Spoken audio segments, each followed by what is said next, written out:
গল্পের শুরুতেই কেউ আমাদেরকে বলে, আমার নাম সান, আমি জন্মেছি চীনের এক পাহাড়ি অঞ্চলে। ছবির মতো সুন্দর আমাদের সেই ছোট্ট গ্রামটা। গ্রামের নাম ইউনবিন। শীতের সময় বাড়ির ছাদে আর গ্রীষ্মে জানালার পাশে বসে থাকলেও গ্রামের অপরূপ দৃশ্যে যে কারো মন কেড়ে নেবে। মনে হবে রূপকথার রাজ্যে বসে আছেন।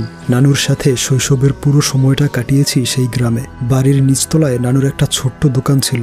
আমার মা বাবা কেউ নেই। ইউনবিন গ্রামে স্কুল জীবন শেষ করে শহরে চলে আসি। গ্রাজুয়েশন কমপ্লিট করে একটা ইন্স্যুরেন্স কোম্পানিতে চাকরি করছি। সকাল 6টায় ঘুম থেকে ওঠা, দৌড়ে দৌড়ে ব্রেকফাস্ট করা, এরপর দীর্ঘ সময় সাইকেলে করে অফিসে পৌঁছানো, এভাবেই দিন কাটছে। তবে সারাদিন হাড় ভাঙা পরিশ্রম করেও পলিসি টার্গেট পূরণ করতে না পারলে বসের কথা শুনতে হয়। সেই টার্গেট পূরণ করতে বেশিরভাগ সময় রাস্তাতেই কাটে। এরপর শেষ বাসে বাড়ি ফিরি। তবে কলেজ লাইফে এক মেয়ের প্রেমে পড়েছিলাম, কিন্তু একদিন কিছু না বলেই সে অন্য শহরে চলে যায়। টেক্সট করে জানায় যদি ভাগ্য সহায় থাকে তাহলে কোনো একদিন আমাদের আবারও দেখা হবে। স্মৃতি হিসেবে রেখে গিয়েছিল এই ছবিটা। আর সেই দিন রাতে ছিল বসের পার্টি। লেট করে যাওয়াতে সে ওই দিনও আমাকে অনেক কথা শুনিয়েছে। নিজেকে আর কন্ট্রোল করতে না পেরে বলেছি, কোম্পানির সমস্ত কাজ আমরা এমপ্লয়িরা করে থাকি, আপনি শুধু তার ফলাফল ভোগ করেন। এই শুনে সে আমাকে চ্যালেঞ্জ দেয়, যদি আগামী 1 বছরে 1000 ইন্স্যুরেন্স পলিসি করাতে পারি তাহলে সে আমার পা ধরে ক্ষমা চাইবে। সেদিন বিধ্বস্ত হয়ে বাড়িতে ফিরেছিলাম। মনে হয় ধীরে ধীরে নিজেকে হারিয়ে ফেলছি। তো এখানে সান ঘুমিয়ে পড়ে এবং আমাদেরকে তার শৈশবের ছোট একটা ফ্ল্যাশব্যাক দেখানো হয়। গ্রীষ্মের এক সকালে তার নানু তাকে স্কুলে নিয়ে যাচ্ছিল। সে ভ্যানে বসে পড়তে শুরু করে। তার নানু বলে, এখানে বসেও পড়তে হবে, একটু বাহিরে তাকিয়ে দেখো, গ্রীষ্মের ঝলমলে রোদে আমাদের গ্রামটা কত অপরূপ দেখাচ্ছে। এরপর স্কুলে এসেও লেখাপড়া করে, যেখানে তার ক্লাসমেটরা দুষ্টুমি আর আড্ডা দিয়ে সময় পার করছিল। ক্লাস টিচার মিস লু এসে বলে, এই মেয়েটার নাম জুহি, ও আমার বোনের মেয়ে। শহর থেকে এসেছে আমাদের গ্রামের গ্রীষ্মকালটা উপভোগ করতে। আগামী কয়েক মাস ও তোমাদের সাথে ক্লাস করবে। এরপর একদিন স্কুল শেষে জুহি তার ক্লাসমেট টিয়ানকে ছিনতাই করতে আসে। বলে, পকেটে যা আছে দিয়ে দাও, আমার আন্টি আজ স্কুলে আসেনি, আমার 5 টাকার প্রয়োজন। টিয়ান মানা করে দিলে তাকে লাঠি দিয়ে পেটানোর হুমকি দেয়। তখন সান সেই দিক দিয়েই যাচ্ছিল। টিয়ানকে রেখে এবার সানকে ধরে, তার কাছেও 5 টাকা চায়। তবে সান বলে, আমার কাছে অত টাকা নেই, আছে শুধু এই খাবারগুলো। এগুলো এতটাই শক্ত ছিল যে সে কিছুতেই চিবাতে পারছিল না। তার রাগ দেখে তারা দুজন ভয় পেয়ে যায় আর বলে, আমাদের কাছে টাকা নেই, তুমি অন্য কিছু চাইতে পারো। এই শুনে জুহি বলে, তাহলে প্রতিদিন স্কুল শেষে আমাকে সাইকেলে করে বাড়িতে দিয়ে আসবে, প্রমিস করো। এরপর থেকে প্রতিদিন ছুটির পরে সান তাকে বাড়িতে পৌঁছে দিত। জুহি জিজ্ঞেস করে, আমরা কি বন্ধু হতে পেরেছি? সান বলে, হ্যাঁ, যতক্ষণ পর্যন্ত আমাকে না মারবে, যদি মারো তাহলে প্রমিস ভেঙে ফেলবো। জুহি বলে, গ্রীষ্মকাল শেষ হয়ে আসছে, কিছুদিন পরেই চলে যাব, তাই আমাকে পাহাড়ের চূড়ায় নিয়ে যাবে। শুনেছি ইউনবিনের সবচেয়ে আকর্ষণীয় জায়গা হচ্ছে পাহাড়ের চূড়া। সান বলে, সেটা অনেক দূর আর উঁচু, সেখানে যাওয়া প্রায় অসম্ভব। এই শুনে জুহি রেগে যায়, তার সাথে কথা বলে না। সান তাকে ডাকলেও সে সাড়া দেয় না, তাই সান পাহাড়ে যেতে রাজি হয়। পাহাড় থেকে গ্রামের ছোট বাড়িগুলোর অপরূপ দৃশ্য দেখে জুহি বিমোহিত হয়ে যায়। সান বলে, আমরা সবেমাত্র অর্ধেকটা এসেছি, আরো উপরে ওঠা বাকি। তখন কয়েকটা জোনাকি দেখে জুহি বলে, আমরা এখানে আরো কিছুক্ষণ থাকি, অনেকগুলো জোনাকি ধরে কাছের জারে রাখবো। তখনই বৃষ্টি শুরু হয়ে যায়, তাই তারা পাহাড় থেকে নেমে আসে। তবে নিয়ন্ত্রণ হারিয়ে তাদের অ্যাক্সিডেন্ট হয়ে যাচ্ছিল। এতে সান প্রচন্ড হতাশ হয়ে বলে, আমি কোনো কাজ ঠিকভাবে করতে পারি না, জানি না কিভাবে শহরে গিয়ে একা সবকিছু সামলাবো। জুহি বলে, পাহাড়ের চূড়ায় যেতে পারিনি তো কি হয়েছে, পাহাড় থেকে গ্রামের সৌন্দর্য দেখতে পেরেছি, জোনাকি দেখেছি, তোমার সাথে সুন্দর সময় কাটিয়েছি, তুমি আমার বেস্ট ফ্রেন্ড, তাই বলবো কখনোই নিজের প্রতি বিশ্বাস হারাবে না। আমি এক রোগে আক্রান্ত, চিকিৎসার জন্য আগামীকাল শহরে চলে যাচ্ছি। সান বলে, তোমাকে একটা উপহার দিতে চাই। এরপর দিন সকালবেলা সানের ঘুম ভাঙে। সাইকেল নিয়ে জলদি বেরিয়ে পড়ে। চলে আসে জুহির আন্টি মিস লুয়ের বাড়িতে। সে জানায় জুহির মা এসে তাকে নিয়ে গিয়েছে। জুহি অনেকক্ষণ অপেক্ষা করেছে তোমার জন্য, অনেক কান্না করেছিল, বলেছিল তুমি আসবে উপহার নিয়ে, আর তোমার সাথে কাটানো এই গ্রীষ্মটা ছিল তার জীবনের সেরা গ্রীষ্মকাল। তোমাকে, তোমার গ্রামকে সে কখনোই ভুলবে না। জুহির জন্য গত রাতে সে আবারও ওই পাহাড়ে গিয়েছিল, জোনাকি ধরে কাচের জারে রেখেছিল, যা এখন আর প্রয়োজন নেই। এরপর দেখা যায় সে ভালোভাবে লেখাপড়া করে, শহরের এক ভার্সিটিতে চান্স পায়। তার নানুর থেকে বিদায় নিয়ে বেরিয়ে পড়ে শহরের উদ্দেশ্যে। ভার্সিটিতে এক মেয়ের প্রেমে পড়ে আর পার্ট টাইম হিসেবে ইন্স্যুরেন্স কোম্পানিতে চাকরি করছিল। এক পর্যায়ে সেই মেয়েটা তাকে ছেড়ে চলে যায়। এই নিয়ে সে প্রচন্ড হতাশ হয়েছিল। এখানে গল্পটা ফ্ল্যাশব্যাক থেকে বর্তমানে চলে আসে। সে ঘুম থেকে উঠে বুঝতে পারে সে রয়েছে তার নানুর বাড়িতে। জিজ্ঞেস করে, আমি এখানে কিভাবে আসলাম, আর চিৎকার করে কথা বলো কেন? তোমার কর্কশ শব্দে আমার ঘুম ভেঙে গিয়েছে। ওয়াং বলে, আগে শাওয়ার নিয়ে লাঞ্চ করতে আসো। ওয়াশরুমে ঢুকে বলে, আমাকে এক্ষুনি ফিরে যেতে হবে। এই শুনে তার নানু তার জামা কাপড়গুলো চুরি করে নেয়। এটা বুঝতে পেরে সে লাগেজ নিয়ে পালিয়ে যাচ্ছিল। তখনই একটা মেয়ে তার সামনে চলে আসে। সান জিজ্ঞেস করে, কে তুমি? সে কোনো উত্তর না দিয়ে তার নানুকে ডাক দেয়। দেখা যায় তারা দুজন মিলে সানকে বেঁধে রেখেছে। সে বলে, আমি বসকে চ্যালেঞ্জ করেছি, 1 বছরে 1000 ইন্স্যুরেন্স পলিসি করাবো। যদি না করতে পারি তাহলে তার পায়ে ধরতে হবে। এই শুনে তার নানু তাকে মারতে শুরু করে আর বলে, কখনো আমার পা ধরে আশীর্বাদ চাওনি, আর এখন লেখাপড়া করে অন্য মানুষের পা ধরতে গিয়েছো। এরপর মেয়েটা তাকে বলে, তুমি শহরে কতজনকে চেনো? হয়তো হাতে গোনা 4-5 জন হতে পারে, তবে এই গ্রামে প্রায় 40,000 মানুষ রয়েছে। তুমি চাইলে এই গ্রাম থেকেই তোমার 1000 পলিসি টার্গেট পূরণ করতে পারবে। তাই আজ থেকেই কাজ শুরু করতে হবে। আমাদের প্রথম টার্গেট হচ্ছে টিয়ার নামের এক লোক, যে ছিল তোমার ক্লাসমেট। তখন সান মেয়েটাকে চিনতে পারে, বলে, তুমি নিশ্চয়ই জুহি। মেয়েটা বলে, অবশেষে চিনতে পারলে। সান বলে, তুমি বলেছিলে তোমার একটা রোগ আছে, ধরে নিয়েছিলাম তুমি এতদিনে মারা গিয়েছো, কিন্তু এখন দেখছি তুমি আমার থেকেও সুস্থ। এই শুনে জুহি তাকে মারতে শুরু করে আর বলে, আমি বহুবার চেষ্টা করেছিলাম, কিন্তু তুমি কখনোই দেখা করতে রাজি হওনি। কারণ হিসেবে বলেছিলে তোমার গার্লফ্রেন্ড রেগে যাবে। এরপর রুমে এসে তার ছোটবেলার বইপত্র এবং ছবি দেখে ইমোশনাল হয়ে যায়। এমনকি জামা কাপড় এবং ব্ল্যাকবোর্ডের লেখাগুলো ঠিক তেমনটাই ছিল, যেমনটা 2 বছর আগে রেখে গিয়েছিল। তার নানু কোনো কিছুই নষ্ট হতে দেয়নি। রাতের বেলা তার নানুকে জানায় সিদ্ধান্ত নিয়েছে এই গ্রামে থেকেই তার বসের চ্যালেঞ্জ পূরণ করবে। এই শুনে তার নানু প্রচণ্ড খুশি হয়। এরপর দিন তারা প্রথম পলিসি করার জন্য বেরিয়ে পড়ে। টিয়ানের ওয়্যার হাউসের সামনে এসে যখন দরজা নক করবে, তখন মাউজি নামের এক ছেলেকে বের করে দেয়া হয় আর বলে ভবিষ্যতে পর্যাপ্ত টাকা নিয়ে আসবে জুয়া খেলতে হলে। সে তাদেরকে ধাক্কা দিয়ে চলে যায়। এরপর তারা ওয়্যার হাউসের ভেতরে ঢোকে। সেটা ছিল অবৈধ আতশবাজি এবং মদের কারখানা। এছাড়াও ভেতরে জুয়ার কম্পিটিশন চলছিল। এরপর সাদ তার বন্ধু টিয়ানকে নাম ধরে ডাকতেই টিয়ান প্রচণ্ড রেগে যায়, বলে আমাকে মিস্টার টিয়ান বলে ডাকবে, আর এই সমস্ত ফালতু পলিসি করার সময় আমার নেই। এই বলে তাদেরকে বের করার জন্য সিকিউরিটি ডাকে। দেখা যায় তারাও ছিল সানের ক্লাসমেট। তারা বহুদিন পর সানকে দেখে সেলিব্রেট করতে থাকে আর টিয়ানকে বলে, আমাদের দুজনকে আজকের জন্য ছুটি দিন, আমরা সানকে নিয়ে পার্টি করব। এই শুনে টিয়ান গালমন্দ শুরু করে। এতে সান উল্টো তার উপর রেগে যায় আর বলে, নিজেকে হিরো ভাবা বন্ধ করো, তুমি একজন অবৈধ ব্যবসায়ী। এই বলে তার মুখের উপর বারবার তার নাম ধরে ডাকে। এরপর ফেরার পথে টিং নামের এক মেয়ের সাথে দেখা হয়। মেয়েটি কথা বলতে পারতো না, তবে সে ছিল এই মাসাজ পার্লারের মালিক।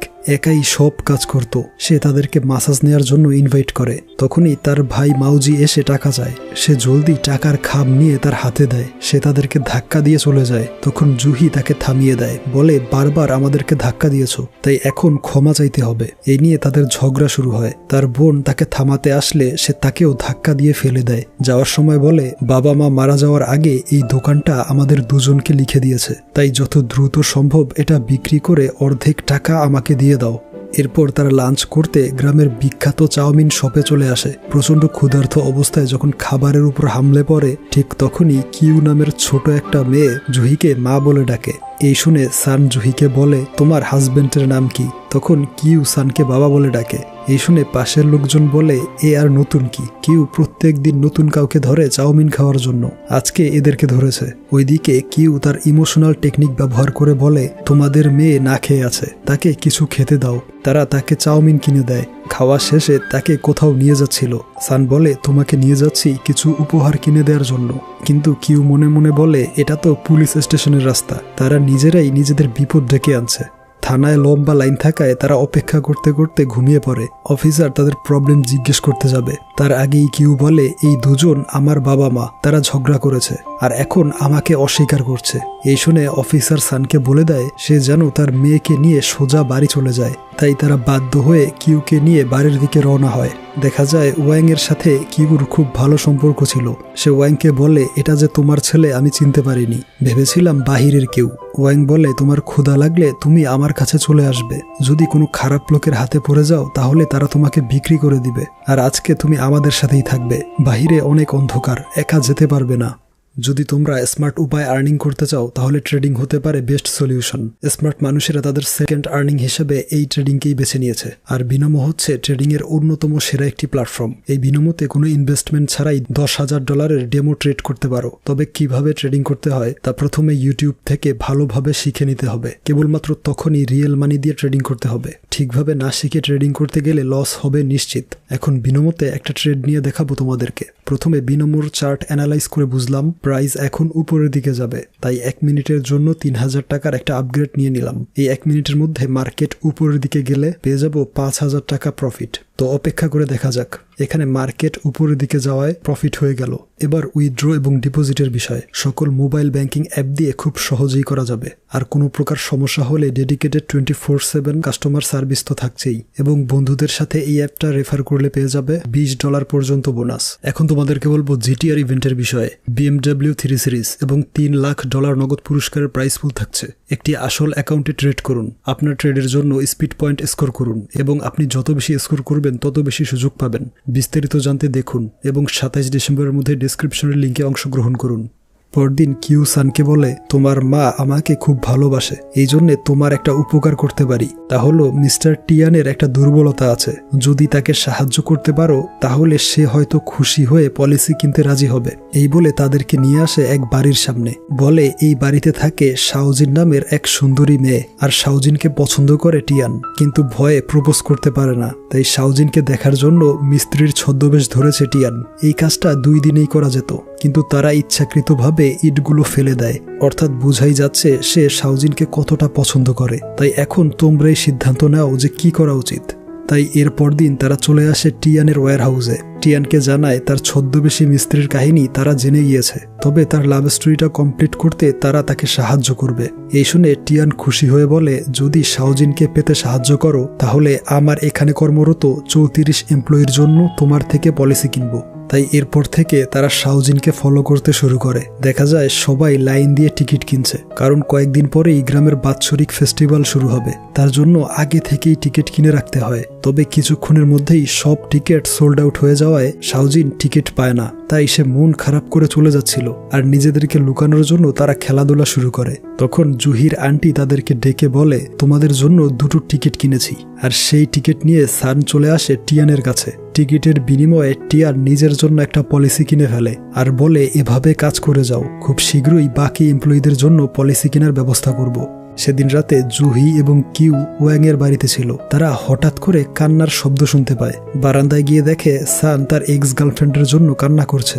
ওয়াং বলে, যেই মেয়েটা তাকে ছেড়ে চলে গিয়েছে তার জন্য সে প্রতি রাতে কান্না করে, তার উচিত ছবিটা ছিঁড়ে ফেলে মেয়েটাকে ভুলে যাওয়া। দেখা যায় প্রচন্ড দুঃখ কষ্টে ছবিটা ছিঁড়ে ফেলতে নেয়। তারা উপর থেকে প্রার্থনা করছিল যেন সে ছিঁড়ে ফেলে, কিন্তু সে না ছিঁড়ে আবারও কান্না শুরু করে। এরপর আবারও ছিঁড়তে নেয়, আর তারা আবারও প্রার্থনা করে। তবে শেষ পর্যন্ত ছবিতে চুমু খেয়ে বসে। এই দেখে তারা 3 জনই প্রচন্ড রেগে যায়। এরপর দিন দেখা যায় টিয়ান শাওজিনের সাইকেল পরিষ্কার করছিল। তখন শাওজিন সেখানে চলে আসে। তাকে দেখে টিয়ান ভয় দৌড় লাগায়। শাওজিন তাকে দাঁড়াতে বলে। টিয়ান তাকে ফেস্টিভ্যালের টিকিট উপহার দিয়ে দৌড়ে পালিয়ে যায়। এরপর ফেস্টিভ্যালের রাতে টিয়ান তাকে প্রপোজ করার জন্য তৈরি ছিল। সে ফুল এবং তার টিকিট নিয়ে অপেক্ষা করছিল শাওজিনের জন্য। অপরদিকে সান, জুহি ও কিউ আড়ালে লুকিয়েছিল। কিছুক্ষণ পর শাওজিন চলে আসে। টিয়ান তাকে ফুল উপহার দেয়। সে বলে, গত 2 বছর ধরে বাড়ির সামনে কিংবা রাস্তার ধারে সব জায়গায় আমাকে ফলো করেছো। আমি সব কিছুই লক্ষ্য করেছি। তোমার দেয়া চিঠিগুলো এবং তোমার পাগলাটে স্বভাব আমাকে বাধ্য করেছে তোমার প্রেমে পড়তে। কিন্তু আমার বাবা মা তোমার অবৈধ ব্যবসা পছন্দ করে না, তাই এটাই হচ্ছে আমাদের প্রথম এবং শেষ ডেট। এই শুনে টিয়ান তার বাবা মায়ের কাছে 10 মিনিট চেয়ে নেয় এবং সোজা দৌড় লাগায় তার ওয়্যার হাউসের দিকে। দৌড়াতে গিয়ে সিঁড়ি থেকে পড়ে যায়, রিক্সার সাথে অ্যাক্সিডেন্ট করে। এরপরেও থেমে থাকে না, সময় কাউন্টিং করে আর সমস্ত শক্তি দিয়ে দৌড়াতে থাকে। ওইদিকে সবাই যখন ফেস্টিভ্যাল শেষ করে বেরিয়ে যাচ্ছিল তখন আকাশে অসংখ্য আতশবাজি দেখতে পায়। অর্থাৎ টিয়ান ওয়্যার হাউসে আগুন ধরিয়ে অবৈধ আতশবাজি এবং মদের ব্যবসা ধ্বংস করে দিয়েছে। এরপর ফিরে এসে হাঁটু গেড়ে বসে পড়ে শাওজিনের বাবা মায়ের সামনে। বলে, আমি শুধুমাত্র শাওজিনকে চাই, তার জন্য কোটি টাকার ব্যবসা শেষ করে দিয়েছি, যেটা আপনারা পছন্দ করতেন না। এই শুনে শাওজিনও তার পাশে বসে পড়ে। বলে, আমি এই মানুষটাকে চাই, সে আমার জন্য সব কিছু করতে পারে। শেষমেশ তার বাবা মা রাজি হয়ে যায়। এই দেখে সান এবং জুহি নিজেদেরকে ধন্য মনে করে, তারা এক অসম্পূর্ণ গল্পকে সম্পূর্ণ হতে সাহায্য করেছে। এরপর তারা জুহির আন্টি মিস লুয়ের পলিসি করায়। তখন তার অফিসে ইয়ং নামের এক মানসিক ভারসাম্যহীন লোক চলে আসে। সে ময়লা আবর্জনা এনে লুয়ের টেবিলে রাখে আর বলে, এই টাকাগুলো আমার মেয়ের স্কুলের ফি হিসেবে জমা করুন। তখন তার ভয়ে তারা একজন আরেকজনের পিছে গিয়ে লুকায়। এরপর ইয়ং সেখানেই অজ্ঞান হয়ে যায়। মিস লু বলে ইয়ং ছিল অনেক বড় এক ব্যবসায়ী, তার স্ত্রী এক বিরল রোগে আক্রান্ত হয়। চিকিৎসার পেছনে ইয়ং এর প্রচুর টাকা খরচ হয়ে যায়, সেই কারণে তার ব্যবসাটাও বন্ধ হয়ে যায় এবং শেষমেশ তার স্ত্রীও মারা যায়। প্রচন্ড মানসিক যন্ত্রণায় সে ভারসাম্য হারিয়ে ফেলে। তার একটা ছোট্ট মেয়ে ছিল যে এই স্কুলেই পড়তো। মেয়েটা একটু খাবারের জন্য মানুষের দ্বারে দ্বারে ঘুরে বেড়ায়। এরপর বেশ কিছুদিন কেটে যায়। ধীরে ধীরে তার পলিসি বিক্রি বাড়তে থাকে। এখন জুহি আর কিউ বেশিরভাগ সময় তাদের বাড়িতেই থাকে। একদিন সে টিংয়ের মাসাজ পার্লারে যাচ্ছিল তার কাছে পলিসি বিক্রি করতে। তখন দেখা যায় একটা লোক টিংকে খুব পছন্দ করে, তার জন্য উপহার নিয়ে আসে। তখন টিংয়ের ভাই মাউজি এসে দোকানটা ভাঙতে শুরু করে। লোকটা বলে, তোমার বোন দিনরাত পরিশ্রম করে জমানো সব টাকা তোমাকে দিয়ে দেয় যেন তুমি ভালো থাকো, এরপরেও ভাঙচুর কেন করছো? তখন টিং তাকে থামিয়ে জলদি টাকা নিয়ে আসে। মাউজি বলে, 1 সপ্তাহের মধ্যে দোকানটা বিক্রি করে অর্ধেক টাকা আমাকে দিবে, এই বলে চলে যায়। ওইদিকে বাড়িতে জুহি ওয়াং এর জন্য একটা টেপ রেকর্ডার নিয়ে আসে। ওয়াং বলেছিল সে কিছু একটা রেকর্ড করে রাখবে। সে বলে এটা হচ্ছে সানের ছোটবেলার বাক্স। সে ছোটবেলায় পরিবার নিয়ে একটা রচনা লিখে চ্যাম্পিয়ন হয়েছিল তার স্কুলে, তবে আমি পড়তে জানি না, কখনোই জানতে পারিনি সে পরিবার নিয়ে কি লিখেছে, এটা আমাকে পড়ে শোনাও। তখন তার দোকানে একজন কাস্টমার চলে আসায় সে নিচে চলে যায়। জুহি একাই রচনাটা পড়তে শুরু করে। লেখা ছিল, আমার বয়স যখন 4 বছর তখন আমার মা আমাকে নানুর কাছে রেখে চলে যায়। সে কখনোই ফিরে আসেনি। আমি জানি না সে দেখতে কেমন ছিল। আমার এক বন্ধু যখন ঠান্ডা লেগে অসুস্থ হয়ে পড়ে তখন তার মা তাকে কুলের মধ্যে জড়িয়ে রাখে, আর টিয়ানের মা সব সময় তার টিফিন বক্সে প্রচুর খাবার দিত যাতে সে ক্ষুধার্ত না থাকে। আমার মাও হয়তো এদের মতোই হতো। তখন ওয়াং চলে আসলে জুহি সেই অংশটা আর পড়ে না। সে পরে ওয়াংকে নিয়ে লেখা অংশটুকু, যেখানে সান লিখেছিল, আমার নানু সবচেয়ে ভালো, সে অনেক পরিশ্রমী আর শক্তিশালী, সে আমাকে অনেক মজার রেসিপি রান্না করে খাওয়ায়, সে হচ্ছে আমার প্রথম টিচার। এ শুনে ওয়াং বলে, আমি শুধু তাকে গুনতে শিখিয়েছি। জুহি আবারও পড়তে শুরু করে। নানুর সুর করে গুনতে শেখানোটা আমার কানে মিউজিকের চাইতেও বেশি শ্রুতিমধুর মনে হতো। আমি তাকে সব চাইতে বেশি ভালোবাসি। আমি চাই সে যেন চিরকাল আমার সাথেই থাকে। তার প্রতি সেই ছোট্ট সানের ভালোবাসা দেখে সে নিজেকে সামলাতে পারে না। অপরদিকে টিং পলিসি করতে রাজি হয়, তবে পলিসিটা করবে তার ভাই মাউজির নামে। একটা নির্দিষ্ট পরিমাণ টাকা জমা করবে, সেই টাকা থেকে প্রতি মাসে ভালো একটা প্রফিট পাবে মাউজি। সান বুঝতে পারে টিং চাইলে যে কোনো সময় দোকানটা বিক্রি করে দিতে পারে, এতে তার ভাই তাকে আর বিরক্ত করবে না। টিং ইচ্ছে করেই দোকানটা বিক্রি করছে না, কারণ প্রতি মাসে টাকা নিতে আসলে অন্তত একবার হলেও ছোট ভাইয়ের মুখটা দেখতে পারবে। সে ছাড়া মাউজির আর কেউ নেই। এজন্যই দিন রাত এত কষ্ট করে তার প্রতি মাসের খরচ যোগায়, তবুও দোকানটা বিক্রি করে না। এরপর সান চলে আসে মাউজির সিগনেচার নিতে। মাউজি বলে সে বাড়িটা বিক্রি করে দিলে সব ঝামেলা মিটে যায়, তা না করে প্রতি মাসে আমার হাত খরচ দিচ্ছে, আর এখন এসব ফালতু পলিসি নিয়ে এসেছে। সান বলে সে তোমার বড় বোন, নিজ হাতে তোমাকে বড় করেছে। তখন তার বন্ধুরা বলে দোকানটা বিক্রি করে দেওয়াই ভালো হবে, কারণ মাসাজ পার্লারে অনৈতিক কাজও ঘটে থাকে। এই শুনে মাউজি রেগে গিয়ে তাদেরকে মারধর শুরু করে। সেই ভিড়ের মধ্যে সানের মাথায় আঘাত লাগে। প্রাথমিক চিকিৎসা দিয়ে ছেড়ে দেওয়া হয়। কিউ বলে, বাবা তুমি আমাকে এবং মাকে ছেড়ে চলে যেও না। তখন মাউজি তার পলিসির পেপারস নিয়ে আসে, বলে আমি সাইন করে দিয়েছি। এই বলে কিউকে আদর করে, তবে সে মারপিট করে বলে কিউ তাকে পছন্দ করে না। এরপর এক দুপুরে তারা দেখে বেশ কয়েকজন মানুষ ল্যান্টার্ন নিয়ে পাহাড়ের দিকে যাচ্ছে। জুহি এর কারণ জিজ্ঞেস করে। সান বলে এটা হচ্ছে এই গ্রামের রীতি এবং ঐতিহ্য। যখন কেউ মারা যায় তখন তার পরিবার পাহাড়ি রাস্তা থেকে শুরু করে পাহাড়ের সবচেয়ে উঁচু গাছটায় ল্যান্টার্ন লাগাবে। তাদের বিশ্বাস সেই আলো অনুসরণ করে মৃত ব্যক্তির আত্মা আবারও তাদের মাঝে ফিরে আসবে। দেখা যায় পুলিশ এসে তাদেরকে বারণ করে যেন তারা পাহাড়ে ল্যান্টার্ন না লাগায়। এই ল্যান্টার্নের কারণে পাহাড়ি জঙ্গলে আগুন লাগতে পারে। এ নিয়ে তাদের মধ্যে বিতর্ক শুরু হয়। তখন সান এসে এই সমস্যার সমাধান করে। সে তার নানুর দোকান থেকে কিছু ইলেকট্রিক ল্যান্টার্ন নিয়ে আসে। বলে এগুলো এক চার্জে 3 দিনের বেশি চলবে। ভেতরে রয়েছে প্লাস্টিকের বাল্ব, তাই আগুন লাগার কোনো সম্ভাবনা নেই। কিন্তু তারা বলে তাদের অনেকগুলো লাগবে। তখন সে জুহিকে ডাক দেয়। তারা পর্যাপ্ত পরিমাণ ল্যান্টার্ন নিয়ে চলে আসে। সে অফিসারকে একটা ফ্রিতে দিয়ে দেয়। এরপর মৃত ব্যক্তির পরিবার পুরো পাহাড়ি রাস্তায় ল্যান্টার্ন বসায়। বাড়ি ফেরার পথে তাদের দেখা হয় সানের এক্স গার্লফ্রেন্ডের সাথে। সে বলে, অবাক হওয়ার কিছু নেই, তুমি সব সময় গ্রামের সৌন্দর্য নিয়ে প্রশংসা করতে, তাই আমি শুধু এসেছি তোমার ইউনবিন গ্রামটা দেখতে। কিন্তু সান তার কোনো উত্তর দেয় না। সে বলে, আমাকে ডিনারের অফার করতে পারো, আমি কিছুই খাইনি। তখন কিউ বলে, তুমি নিশ্চয়ই আমার বাবা মাকে ডিস্টার্ব করতে এসেছো, তাই নানুর বাড়িতে যেতে হবে না, আমার বাড়িতে চলো।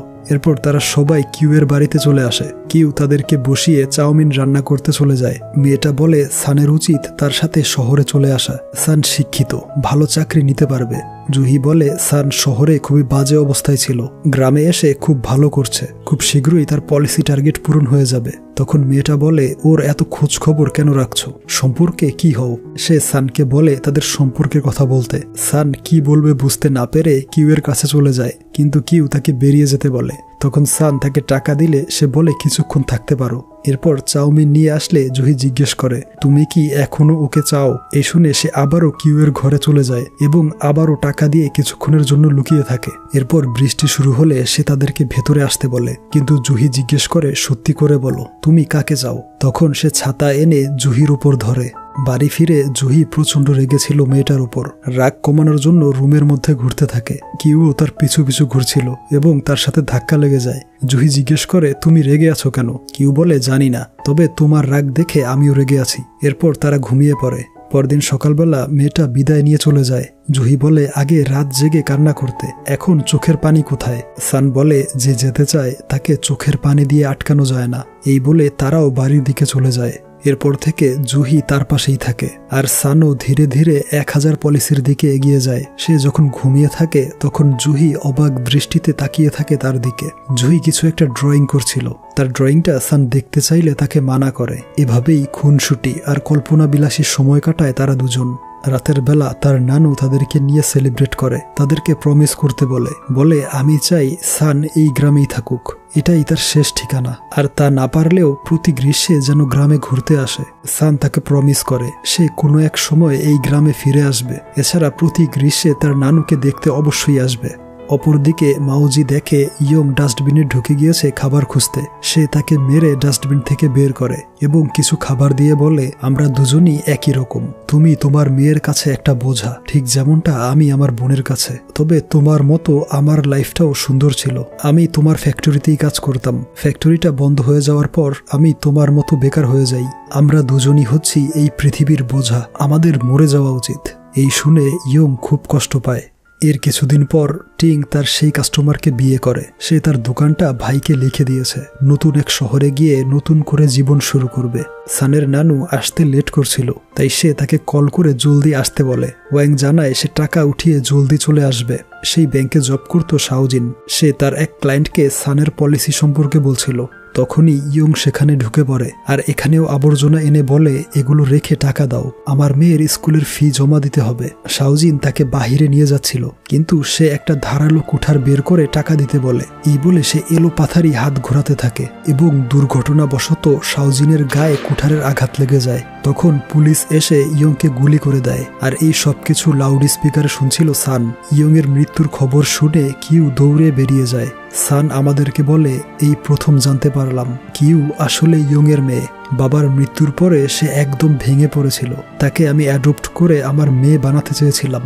যেহেতু আমি অবিবাহিত তাই সেটা সম্ভব হয়নি, এজন্যই তাকে চিলড্রেন্স হোমে রেখেছি। সেখানে তার ভালো দেখাশোনা এবং পড়ালেখা হবে। ওইদিকে মিউজি জানতে পেরেছে তার বোন কয়েক বছর আগেই দোকানের মালিকানা তার ভাইয়ের নামে করে দিয়েছিল। জুয়া খেলে সব টাকা নষ্ট করে ফেলবে, এই জন্যে এতদিন তাকে কাগজগুলো দেয়নি। এদিকে কুঠারের আঘাতের পর শাওজিন এখন মোটামুটি সুস্থ, তবে তার চেহারাটা আগের মতো নেই। টিয়ান বলে, এই দাগের কারণে তোমাকে আরো বেশি সুন্দর লাগছে। শাওজিন বুঝতে পারে এই মানুষটাকে কিছুতেই হারানো যাবে না, সে অমূল্য।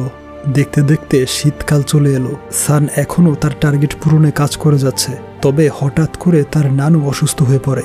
রিপোর্টে দেখা যায় তার ব্রেইন টিউমার ছিল। 6 মাস আগে তার এই রোগ ধরা পড়েছে। গল্পটা চলে আসে 6 মাস অতীতে। ডক্টর বলে, আপনার হাতে বেশি সময় নেই, পরিবারের লোকজনকে খবর দিন, তাদের সাথে সময় কাটান। তার পরদিন ইয়ং তার দোকানে এসে সিগারেট চায়, বলে টাকা আছে, তবে দিতে পারবো না। কিছুদিন পরেই গ্রীষ্মকাল চলে আসবে, আর গ্রীষ্ম মানেই পরিবারের পুনর্মিলন। তখন আমার স্ত্রীও আকাশ থেকে নেমে আসবে, আর মেয়েটাও হয়তো বাবার কাছে ফিরে আসবে। তাদেরকে অনেক কিছু কিনে দিতে হবে। তখন ওয়েং ডিসাইড করে যেভাবেই হোক সানকে কিছুদিনের জন্য বাড়িতে নিয়ে আসবে। এই ভেবে তার ভ্যান নিয়ে বেরিয়ে পড়ে। গ্রামের আঁকাবাঁকা রাস্তা, বিস্তীর্ণ প্রান্তর এবং খাল বিল পাড়ি দিয়ে চলে আসে শহরে। কয়েকজনকে ঠিকানা জিজ্ঞেস করে সানের বাড়ি খুঁজে পায়। রুমে গিয়ে দেখে সে মাতাল হয়ে মেঝেতে বসে রয়েছে। অর্থাৎ এটা ছিল সেই দিন যেদিন তার গার্লফ্রেন্ড তাকে ছেড়ে যায় এবং বসের সাথে ঝগড়া করে ড্রিঙ্কস করে এসেছিল। মাতাল অবস্থায় সান বলতে থাকে, আমি হেরে গিয়েছি, ধীরে ধীরে নিজেকে হারিয়ে ফেলছি। এরপর ওয়াং তার ব্যাগগুলো গাড়িতে তোলে, সানকে পিঠে করে নিয়ে আসে। সান বলতে থাকে, আমি একদম একা হয়ে গিয়েছি, নানুকে খুব মিস করছি, সে ছাড়া আমার আর কেউ নেই। সে সুস্থ থাকুক, অনেক দিন বেঁচে থাকুক। 2 বছর তাকে দেখিনি, তবে এবার যাব।